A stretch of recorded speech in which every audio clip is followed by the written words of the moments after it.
The first item up is Rockaway Beach stabilization. Oh, I'm sorry, I don't have the amended agenda. Is that still the first one?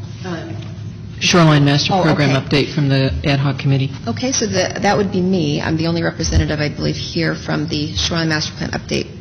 Shoreline Master Plan update ad hoc committee.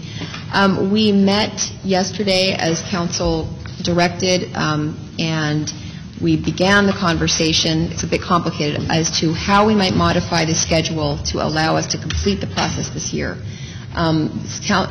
Both Planning Commissioners have gone back to Planning Commission to propose some additional meetings and to assess the flexibility of their schedules with regards to different hours.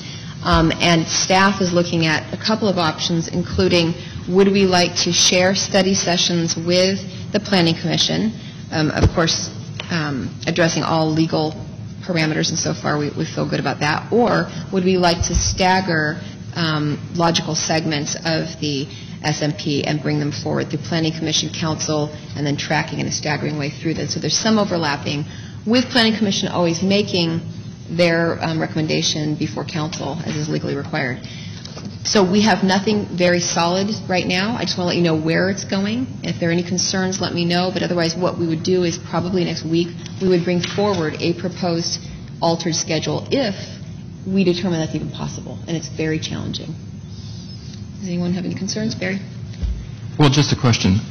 When we talked about this issue 2 or 3 weeks ago, I think, if my memory serves, we had about 6 council members present, and I think about 5 out of 6 all expressed concerns, I know I personally did, about trying to do such a large and complex ordinance in such a short period of time compared to the time that it's taken to do the code update.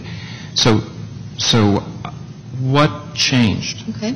Well, I think that what the consensus on the ad hoc committee was that the reason we're spending so much time on the land use code update is that council, other than some touches from that ad hoc committee, did not have much of a relationship with that huge process over the 2 or 3 years that took place. And the product that came forward was basically three new titles, for all practical purposes, in our land use code, and there was a lot of concern expressed around that, and I don't feel that the council members who were here to make the final decisions had enough knowledge and ownership of that material to be able to say, trust us, this is good, we're going to do this in 5 meetings instead of 10 or what have you.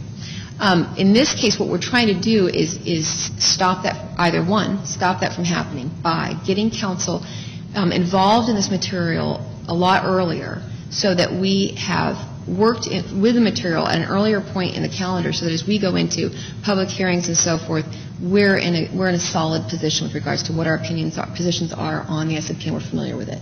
So one possibility is getting us, that would be the joint meetings with Planning Commission, get council basically on the same page as Planning Commission with regards to level of knowledge and so forth. So that much earlier in the calendar year. The other possibility is by staggering it, just gets it to us earlier.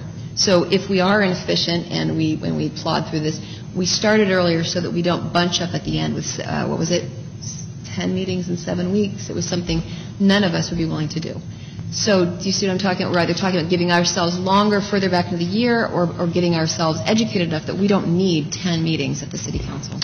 I would just say that for me, nothing changed since the night when so many of us expressed the view that we would do a better job by allowing ourselves and perhaps equally important, our staff and our citizen participants the time to take this into next year. And so I'm particularly worried about it because if we decide to bring it forward, I'm worried about compromising some other crucial policy decisions, especially relating to our water utility and what to do about it. Either alternative, spinning it off or keeping it, raises a whole set of other very complex issues. And so I just think that we don't have spare time between those sorts of utility issues, probably a swim code update,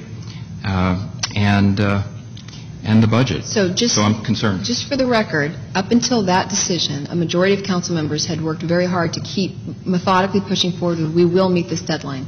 And what changed when the administration brought forward a schedule, the anticipated schedule, that was completely untenable.